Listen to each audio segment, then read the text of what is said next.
नमस्कार बच्चों। आज मैं कक्षा 11 के इतिहास पार्ट 2 लेखन कला और शहरी जीवन के बारे में कुछ बात करूंगी और आपको बताऊंगी, पढ़ाऊंगी। ये आपके इतिहास का पार्ट 2 है, लेखन कला और शहरी जीवन। तो कुछ बच्चों कुछ जो है स्मरणीय तथ्य हैं जिनके बारे में ये स्क्रीन पर है आपके सामने कि लगभग 5000 वर्ष पूर्व शहरी जीवन का प्रारंभ मेसोपोटामिया में हुआ। और मेसोपोटामिया यह शब्द यूनानी भाषा के दो शब्दों यानी मेसोस यानी मध्यपोटामस यानी नदी से मिलकर बना है। मेसोपोटामिया दजला व फरात नदियों के बीच की उपजाऊ धरती का भाग है या धरती को इंगित करता है, जो इन दोनों के बीच स्थित था। तो ये दजला फरात दो नदियाँ थीं और इन नदियों से मिलकर ही बना है। तो लगभग 5000 वर्ष पूर्व इसका शहरी जीवन प्रारंभ हुआ था। दूसरे बिंदु पर आते हैं कि यह क्षेत्र आजकल इराक गणराज्य का हिस्सा है। इराक के बारे में तो आप जानते ही होंगे बच्चों। तीसरा जो बिंदु है, मेसोपोटामिया की ऐतिहासिक जानकारी के प्रमुख स्रोत इमारतें, मूर्तियाँ, कब्रें, आभूषण, औजार, मुद्राएं और मिट्टी की पट्टिकाएं थीं। पट्टिकाएं क्या होती हैं? पट्टिकाएं ये एक लिखित दस्तावेज है जिसमें उस सभ्यता के बारे में लिखा गया था।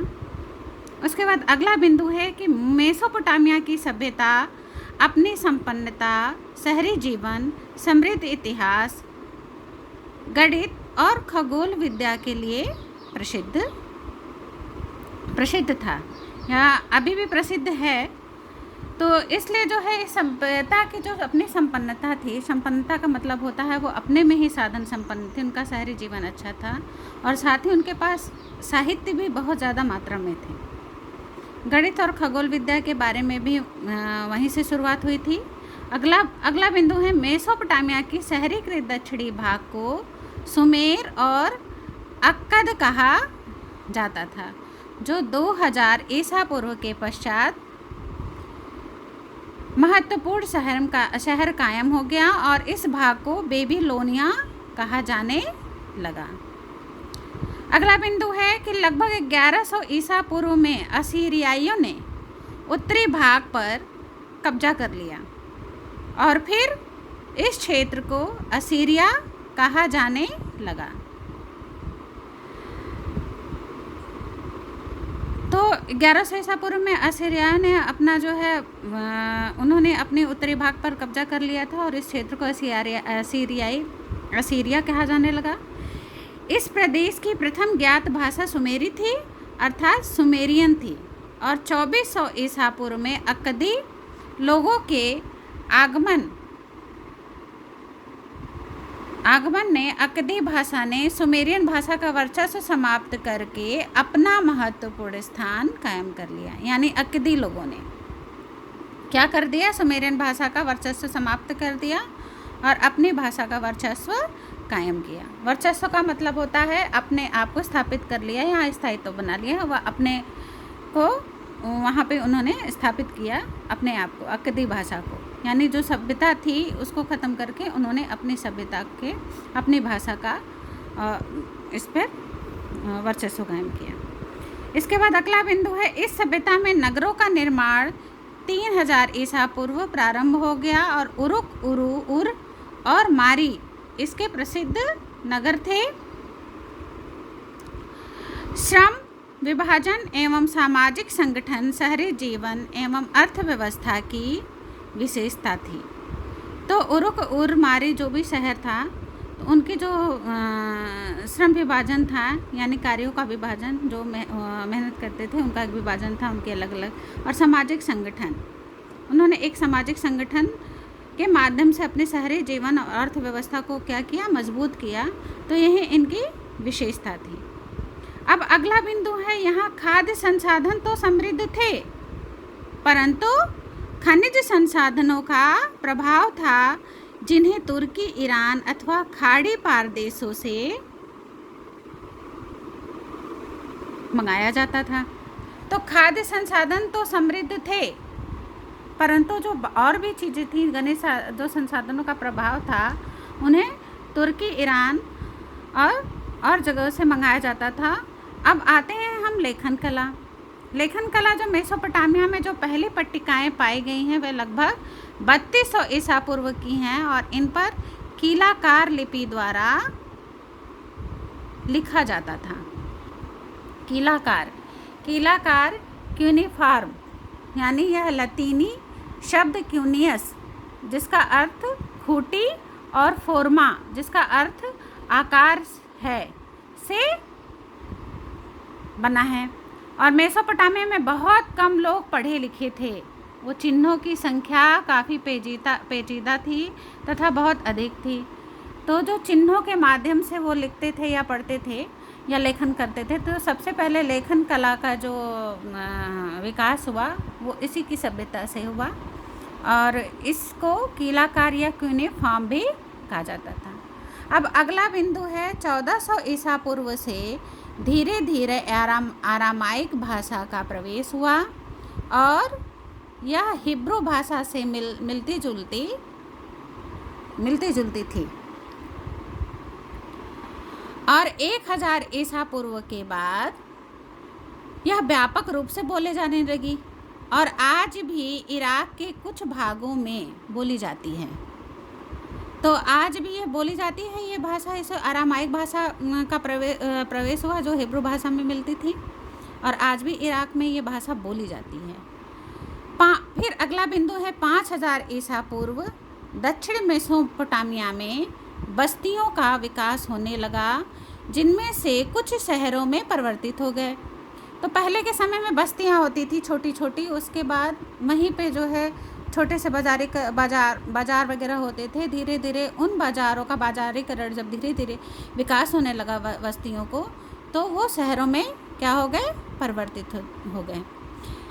फिर अगला बिंदु है यहाँ उर नगर में नगर योजना पद्धति का अभाव था और गलियाँ टेढ़ी मेढ़ी एवं संकरी थी। तो नगर नियोजन पद्धति भी उर नगर से शुरू हुई थी कि किस तरीके से मतलब पद्धति का मतलब अभाव था, वहाँ कमियाँ थी। वहाँ जो गलियाँ थी वो टेढ़ी मेढ़ी एवं सकरी का मतलब होता है छोटा, पतला था। अब अगला बिंदु है इराक भौगोलिक विविधता का देश है। इसका पूर्वोत्तर भाग हरे भरे व ऊंचे नीचे मैदानों के लिए प्रसिद्ध है। अगला बिंदु आता है कि इस प्रदेश का उत्तरी भाग ऊंची जमीन, स्टेपी घास के मैदान, पशुपालन की दृष्टि से उपयुक्त है। स्टेपी का मतलब होता है स्टेप दर स्टेप, जैसे सीढ़ी नुमा। तो घास के मैदान होते थे, ऊंची भाग होता था और ऊंची भाग पे स्टेपी घास के मैदान होते थे और पशुपालन की दृष्टि से उपयुक्त भी होते थे। पशुपालन का मतलब होता है जानवरों का जहाँ पालन किया जाता था, जैसे गाय, भैंस, बकरी, जो भी पशुएं उस समय होती रही होंगी, जो व्यवसाय के माध्यम से या उनकी जीवन के उपयोगी के माध्यम से होते थे। इसके बाद अगला बिंदु है कि इसका दक्षिणी भाग रेगिस्तानी है। यहाँ पहले नगरों और लेखन प्रणाली का प्रादुर्भाव हुआ। सबसे पहले यहाँ पे नगर और लेखन प्रणाली का प्रादुर्भाव हुआ। फिर उसके बाद अगला आते हैं श्रम विभाजन का मतलब होता है कार्यों का बंटवारा और शहरी जीवन की विशेषता। तो इसकी जो विशेषता थी वह था श्रम विभाजन और शहरी जीवन। इसके साथ ही शहरी अर्थव्यवस्था में एक सामाजिक संगठन भी आवश्यक है। किसी भी शहरी अर्थव्यवस्था को सुदृढ़ होने के लिए या मजबूत होने के लिए एक सामाजिक संगठन का होना जरूरी होता है। अब अगला बिंदु है मेसोपोटामिया के लोग संभवतः लकड़ी, तांबा, रागा, चांदी, सोना और विभिन्न प्रकार के पत्थर तूकों व ईरान अथवा खाड़ी देशों से आयात करते थे। इसके बदले वे अपने द्वारा निर्मित कपड़े व कृषि उत्पादन का निर्यात करते थे। कहने का मतलब है कि तुर्की और खाड़ी से, यानी तुको व ईरान आदि खाड़ी से वो ये सामान मंगाते थे। क्या क्या सामान? लकड़ी, तांबा, रागा, चांदी, सोना। और इसके बदले वे क्या देते थे? अपने द्वारा बनाए गए कपड़े और जो कृषि से उत्पादित होती थी, जो भी खाद्य सामग्रियाँ होती थी, ये उनको देते थे। तो उसके बदले वो उनसे सामान लेते थे। अब अगला है बिंदु, मेसोपोटामिया के लोग मिट्टी की पट्टिकाओं पर लिखते थे। वे अपना हिसाब किताब तथा साहित्य इन्हीं पट्टिकाओं पर लिखते थे और उनकी लिपि कीलाकार थी। कीलाकार के बारे में हमने पहले भी बताया, ठीक है, कि कीलाकार लिपि उनकी होती थी और वो मिट्टी की पट्टिकाओं पर एक सांकेतिक या चिन्ह के द्वारा वो अपनी बातों को लिखते थे। अब आता है अगला बिंदु कि मेसोपोटामिया को बहुत कम लोग लिख पढ़ सकते थे। अधिकतर लिखावट बोलने के तरीकों को प्रदर्शित करती थी। अगला बिंदु है, पुरातत्वविद के अनुसार सर्वप्रथम राजा ने ही व्यापार और लेखन की व्यवस्था की। इस संबंध में एक प्राचीन शासक एन मरकर का नाम उल्लेखनीय है। तो राजा ने ही व्यापार और लेखन शैली की व्यवस्था की थी, ठीक है, पुरातत्वविद के अनुसार। अब अगला बिंदु है, 5000 ईसा पूर्व से दक्षिण मेसोपोटामिया में बस्तियों का विकास प्रारंभ हो गया था और इन बस्तियों में से कुछ बस्तियां कालांतर में प्राचीन शहर बन गए। तो दक्षिणी मेसोपोटामिया में बस्तियों का जो विकास हुआ था और आगे चल के वो प्राचीन शहर के नाम में जाने जाना लगा। तो अगला है आपका बिंदु, मेसोपोटामिया की खुदाई में सबसे पहले ज्ञात मंदिर एक छोटा सा देवालय था। यह मंदिर कच्ची ईंटों से बना हुआ था। कच्ची ईंटों का मतलब समझते, मिट्टी की ईंटें होते थे जिसको उस ज़माने में मिट्टी को ही आकार दे के वो उससे घरों का निर्माण करते थे। अभी भी आप कहीं अगर अब गांव में देखते होंगे तो कच्ची मिट्टियों के मकान बने होते हैं जो मिट्टी से बने होते थे। तो उसी तरीके से कच्ची मिट्टी से ईंटें बनाई जाती थी और उनका प्रयोग वो करते थे। तो मंदिर में विभिन्न देवी देवताओं का निवास था, जैसे उर जो चंद्र देवता थे और इन्नाना जो प्रेम व युद्ध की देवी थी। अब अगले बिंदु पर हम आते हैं कि मेसोपोटामिया में नगर नियोजन की जो पद्धति का अभाव था, वो वहाँ की जल निकासी की व्यवस्था यानी मोहनजोदड़ो की जल निकासी की व्यवस्था से भिन्न थी। लोग अपने घर का सारा कूड़ा कचरा बुहार का मतलब होता है झाड़ के, गलियों में डाल देते थे। अब अगले हम बिंदु पर आते हैं कि उर में नगर निवासियों के लिए कब्रिस्तान था जिसमें शासकों द्वारा जनसाधारण की समाधियां पाई गई हैं, परंतु कुछ लोगों की कब्र साधारण घरों की ज़मीन के नीचे भी पाई गई हैं। तो कब्रिस्तान का निर्माण, कब्रिस्तान तो जानते ही होंगे बच्चों कि कहाँ होता है। तो कब्रिस्तान में क्या किया जाता है? कब्रिस्तान में जब व्यक्ति ख़त्म हो जाते हैं, मर जाता है, तो उनकी लाश को दफनाया जाता था। तो उस समय क्या था कि कब्रिस्तान ही बनाई गई, लेकिन परंतु कुछ लोगों की जो कब्र साधारण घरों के ज़मीन के नीचे भी हुआ करती थी। अब अगला बिंदु है, नगरों की जो सामाजिक व्यवस्था में एक उच्च या संभ्रांत वर्ग का प्रादुर्भाव हुआ और धन दौलत का ज़्यादातर हिस्सा समाज के एक छोटे से वर्ग के हाथों में केंद्रित था। और मेसोपोटामिया के समाज में एकल परिवार को ही आदर्श माना जाता था, जिसमें पति पत्नी और उनके बच्चे शामिल होते थे। पिता परिवार का मुखिया होता था। अगले बिंदु पर हम आते हैं कि 2000 ईसा पूर्व के बाद मारी शहर का विकास राजधानी के रूप में हुआ और यह राज्य फरात नदी की ऊर्ध्वधारा पर स्थित है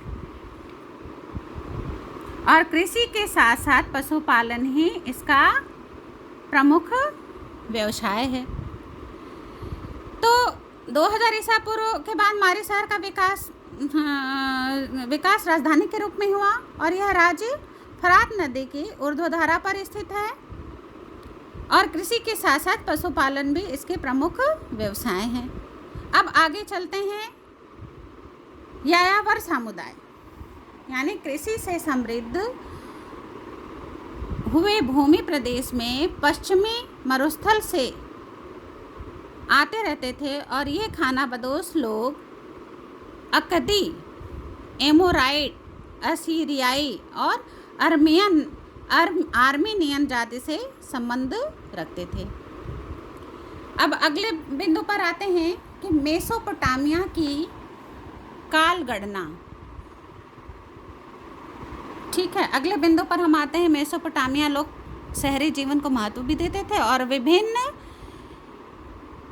जाति और समुदायों के लोगों के परस्पर मिश्रण से यहाँ की सभ्यता में जीवन शक्ति भी उत्पन्न हो गई थी। तो मेसोपोटामिया के लोग शहरी जीवन को ज़्यादा महत्व देते थे और विभिन्न जाति और समुदायों के लोग जो परस्पर मिश्रण यानी जो मिलना जुलना था, जो यहाँ की सभ्यता थी, वो उनकी जीवन शक्ति का एक मतलब उनके अंदर एक जीवन शक्ति का संचार हुआ।